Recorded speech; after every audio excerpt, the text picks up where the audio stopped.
ಉತ್ಸವವನ್ನು ನಡೆಸ್ತಾ ಇದ್ದೇವೆ. ಅದರ ಅಂಗವಾಗಿ ನಾವು ಯಾವುದಾದ್ರೂ ಒಂದು ಹಾಡನ್ನು ತೆಗೆದುಕೊಂಡು ಆ ಹಾಡಿನ ವಿಮರ್ಶೆಯನ್ನು ಮಾಡಿಕೊಂಡು ಹೋಗ್ತಾ ಇದ್ದೇವೆ. ನಿನ್ನೆಯ ದಿವಸ ಒಂದು ಹಾಡನ್ನು ತೆಗೆದುಕೊಂಡು, ಕಣ್ಣಿನೊಳಗೆ ನೋಡೋ ಹರಿಯ, ಕಣ್ಣಿನೊಳಗೆ ನೋಡೋ, ಒಳಗಣ್ಣಿನೊಳಗಿಂದ ನೋಡೋ, ಆ ಹರಿಯನ್ನು ಒಳಗಣ್ಣಿನೊಳಗಿಂದ ನೋಡೋ ಅನ್ನುವ ಒಂದು ಹಾಡನ್ನು ತೆಗೆದುಕೊಂಡು ಆ ಭಾಗವನ್ನು ಮುಂದುವರಿಸ್ತಾ ಇದ್ದೇನೆ. ಇದು ನಿತ್ಯ ಜ್ಞಾನೋತ್ಸವದ ಸಂದರ್ಭದಲ್ಲಿ ಮಾಡ್ತಕ್ಕಂಥದ್ದು. ಇದನ್ನು ಕೂಡ ನೀವು ಮುಂದೆ ನಮ್ಮ ಒಂದು ರೆಕಾರ್ಡ್ ಮಾಡಿ ಹಾಕ್ತಾರೆ, ಅದನ್ನು ನೋಡ್ಬೋದು. ಇವತ್ತಿನ ಒಂದು ಭಾಗ ಏನಪ್ಪ ಅಂತಂದರೆ, ಇಡ ಮತ್ತು ಪಿಂಗಳ ನಾಡಿ ಅಂತ ಇರುತ್ತೆ. ಇಡ ಮತ್ತು ಪಿಂಗಳ ಮಧ್ಯದಲ್ಲಿ ಸುಷುಮ್ನ ನಾಡಿ ಇರುತ್ತೆ. ಸಾಧಿಸಿ ಸುಷುಮ್ನ ಏರು ಅನ್ನೋದನ್ನು ಒಂದು ತೆಗೆದುಕೊಂಡ್ರೆ, ಇಡ ಮತ್ತು ಪಿಂಗಳ ನಾಡಿಗಳನ್ನು ನಾವು ಸ್ವಲ್ಪ ಡೆಪ್ತಾಗಿ ಯೋಚನೆ ಮಾಡೋಣ. ಈ ಇಡ ನಾಡಿ ನಮ್ಮ ದೇಹದ ಎಡಭಾಗವನ್ನು ಸೂಚಿಸುತ್ತೆ, ಪಿಂಗಳ ನಾಡಿ ಬಲಭಾಗವನ್ನು ಸೂಚಿಸುತ್ತೆ. ಈ ಮೂಗನ್ನು ತೆಗೆದುಕೊಂಡ್ರೆ ಮೂಗಿನ ಎಡಹೊಳ್ಳೆ ಮತ್ತು ಬಲಹೊಳ್ಳೆ ಅಂತ ಹೇಳಿ ಈ ಎರಡನ್ನೂ ಕೂಡ ಉಸಿರಾಡ್ತಾ ಇರ್ತೀವಿ ನಾವು. ಈ ಸರಳ ಪ್ರಾಣಾಯಾಮದಲ್ಲಿ ಇಡ ಸಹಿತ ಒಂದು ಪ್ರಾಣಾಯಾಮ ಅಂತ, ಇಡನಾಡಿ ಅಂದರೆ ಎಡಭಾಗದಲ್ಲಿ ಉಸಿರಾಡ್ತಕ್ಕಂಥದ್ದು. ಹಾಗೆ ಪಿಂಗಳ ನಾಡಿ ಅಂದರೆ ಬಲಭಾಗದಲ್ಲಿ ಉಸಿರಾಡ್ತಕ್ಕಂಥದ್ದು. ಈ ಉಸಿರಾಡುವಿಕೆಯಲ್ಲಿ ಒಂದು ಸೂಕ್ಷ್ಮತೆಯನ್ನು ನಾವಿಲ್ಲಿ ಗಮನಿಸಬೇಕು. ನನ್ನ ಅನುಭವದ ರೀತಿಯಲ್ಲಿ ನಾನು ನಿಮಗೆ ಹೇಳ್ತಾ ಇದ್ದೇನೆ. ಈ ಇಡ ಮತ್ತು ಪಿಂಗಳ ನಾಡಿಗಳು ಏನು ಮಾಡ್ತಾ ಇರುತ್ತೆ, ಉಸಿರಾಟವನ್ನು ಆಡ್ತಾ ಇರ್ತ ಸಂದರ್ಭದಲ್ಲಿ ಕೆಲವು ಟೈಮಲ್ಲಿ ಒಂದು ಬಲಹೊಳ್ಳೆ ಅಥವಾ ಎಡಹೊಳ್ಳೆ ಅವರವರ ದೇಹಕ್ಕೆ ರಚನೆಗೆ ಅನುಗುಣವಾಗಿ ಆಯಾ ಕಾಲಕ್ಕೆ ಬದಲಾಗ್ತಾ ಇರುತ್ತೆ. ಅಂದರೆ ಒಂದು ಟೈಮಲ್ಲಿ ಎಡಹೊಳ್ಳೆ ಮುಚ್ಕೊಳ್ಳುತ್ತೆ, ಒಂದು ಟೈಮಲ್ಲಿ ಬಲಹೊಳ್ಳೆ ಮುಚ್ಕೊಳ್ಳುತ್ತೆ. ಬಲಹೊಳ್ಳೆ ಮುಚ್ಕೊಂಡಾಗ ಎಡದಲ್ಲಿ ಉಸಿರಾಡ್ತಾ ಇರುತ್ತೆ, ಎಡಹೊಳ್ಳೆ ತಾನಷ್ಟು ತಾನೇ ಮುಚ್ಕೊಳ್ಳುತ್ತೆ, ತನ್ನಷ್ಟು ತಾನೇ ಓಪನ್ ಆಗುತ್ತೆ. ಅದು ಯಾವ ಓಪನ್ ಆಗುತ್ತೆ, ಯಾವ ಕ್ಲೋಸ್ ಆಗುತ್ತೆ ಗೊತ್ತಾಗಲ್ಲ. ಅದಕ್ಕೆ ನಾನೇನು ಮಾಡಿದೆ, ಇಡೀ ದೇಹವನ್ನು ನಾವು ಒಂದು ರೆಫ್ರಿಜರೇಟರ್ಗೆ ಹೋಲಿಸ್ತಾ ಇದ್ದೇವೆ. ರೆಫ್ರಿಜರೇಟರ್ ನಿಮ್ಗೆ ಗೊತ್ತು, ಮನೆಯಲ್ಲಿ ಫ್ರಿಡ್ಜ್ ಇದೆ.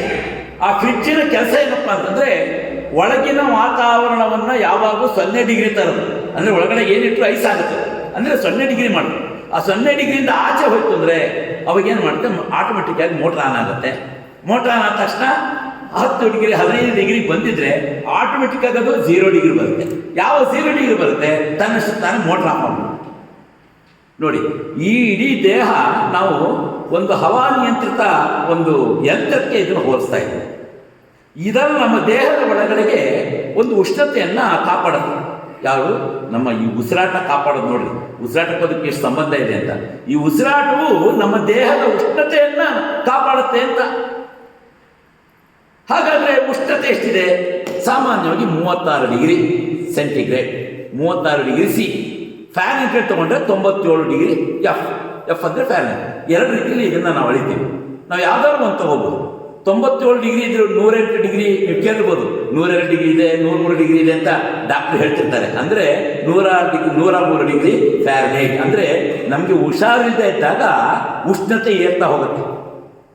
ಅಂದರೆ ಆರೋಗ್ಯದಲ್ಲಿ ಏರುಪೇರಾದಾಗ ಉಷ್ಣತೆ ಇರುತ್ತೆ. ಅಂದರೆ ಅರ್ಥ, ಈ ನಮ್ಮ ಉಸಿರಾಟದ ಕ್ರಿಯೆಗಳಲ್ಲಿ ನಮ್ಮ ದೇಹದ ಉಷ್ಣತೆಗೂ ಉಸಿರಾಟಕ್ಕೂ ಬಹಳ ಸಂಬಂಧ ಇದೆ. ಅದೇನು ಮಾಡುತ್ತೆ ಅಂದರೆ ನಮ್ಮ ಉಷ್ಣತೆಯನ್ನು ಕಾಪಾಡುತ್ತದು. ಅದಕ್ಕೆ ನಾವೇನು ಮಾಡ್ತೀವಿ, ಸರಳ ಪ್ರಾಣಾಯಾಮ ಅಂತ ಮಾಡ್ತೀವಿ. ಯಾವಾಗ ನಮ್ಮ ದೇಹದ ಉಷ್ಣತೆ ಸಮಾನಾಂತರ ಯಾವಾಗಲೂ ಅಷ್ಟೇ ಇರುತ್ತೋ ಈ ದೇಹ ಆರೋಗ್ಯ ಸ್ಥಿತಿಲಿದೆ ಅಂತ ಅರ್ಥ. ಅದಕ್ಕೆ ಏನು ಮಾಡ್ತೀವಿ, ಪ್ರಾಣಾಯಾಮ ಮಾಡೋದ್ರಿಂದ ಏನಾಗುತ್ತೆ ಅಂದರೆ, ಉಷ್ಣತೆ ಇದ್ದರೆ ಶೀತ ಮಾಡುತ್ತೆ, ಶೀತಲ ವಾತಾವರಣ ಇದ್ದರೆ ಉಷ್ಣತೆ ಮಾಡುತ್ತೆ. ಈ ರೀತಿಯಾಗಿ ಸರಳ ಪ್ರಾಣಾಯಾಮವನ್ನು ಮಾಡುವುದರಿಂದ ನಮ್ಮ ದೇಹದ ಉಷ್ಣತೆ ರೆಫ್ರಿಜರೇಟರ್ ಯಾವ ರೀತಿ ಕಾಯುತ್ತೋ ಅದೇ ರೀತಿ ನಮ್ಮ ಹೊಳ್ಳೆಯಲ್ಲಿ ಉಸಿರಾಡ್ತಕ್ಕಂತಹ ಉಸಿರಾಟದ ಗಾಳಿ ಇರುತ್ತಲ್ಲ, ಅದು ನಮ್ಮ ದೇಹದ ಉಷ್ಣತೆಯನ್ನು ಕಾಪಾಡುತ್ತೆ. ಅದಕ್ಕೆ ನಾವೇನು ಮಾಡಬೇಕು, ಪ್ರಾಣಾಯಾಮವನ್ನು ಮಾಡ್ತಾ ಇರಬೇಕು ಪ್ರತಿನಿತ್ಯ. ಇದನ್ನು ಸಾಧನೆ ಮಾಡುವುದರ ಜೊತೆಗೆ ನಮ್ಮ ದೇಹದ ಆರೋಗ್ಯ ಸ್ಥಿತಿಯು ಕೂಡ ಏನಾಗುತ್ತೆ, ನಿಯಂತ್ರಣದಲ್ಲಿ ಇರುತ್ತೆ. ಅದಕ್ಕೋಸ್ಕರ ನಾವು ನೋಡಬೇಕು ಸರಳ ಪ್ರಾಣಾಯಾಮ.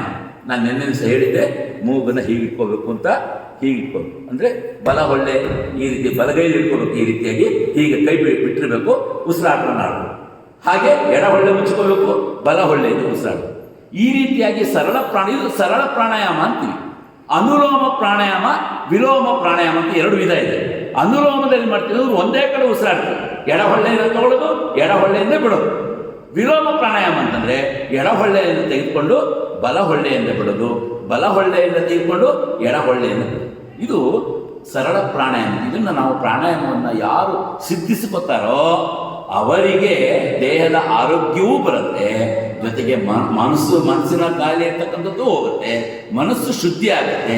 ಅದರ ಮೂಲಕ ಒಳಗೆ ಇರ್ತಕ್ಕಂತಹ ಭಗವಂತ ನಮಗೆ ಕಾಣಿಸ್ಕೊತಾನೆ. ನೋಡ್ರಿ, ಎಲ್ಲಿಂದೆಲ್ಲಿಗೆ ಪ್ರಾಣಾಯಾಮಕ್ಕೂ ಈ ಹೃದಯ ಅಂತರಾಳದ ಒಳಗಣ್ಣಿನೊಳಗಿಂದ ನೋಡುವುದಕ್ಕೂ ಪುರಂದರದಾಸರು ಈ ಒಂದು ಲೈನಲ್ಲಿ ಆಧಾರ ಮೊದಲಾದ 6 ಚಕ್ರ ಶೋಧಿಸಿ ಬಿಡಬೇಕು ಈಶನ 3. ಈಶನ 3 ಅಂದರೆ ಬಹಳ ಬೇಗ ತ್ವರಿತಗತಿಯಲ್ಲಿ ನಾವು ಅದನ್ನು ನಿವಾರಣೆ ಮಾಡ್ಕೋಬೇಕು. ಯಾವುದಲ್ಲಿ 3 ನಾಡಿಗಳ ಮೂಲಕ, ಇಡನಾಡಿ, ಪಿಂಗಳ ನಾಡಿ ಮತ್ತು ಸುಷುಮ್ನ ನಾಡಿ.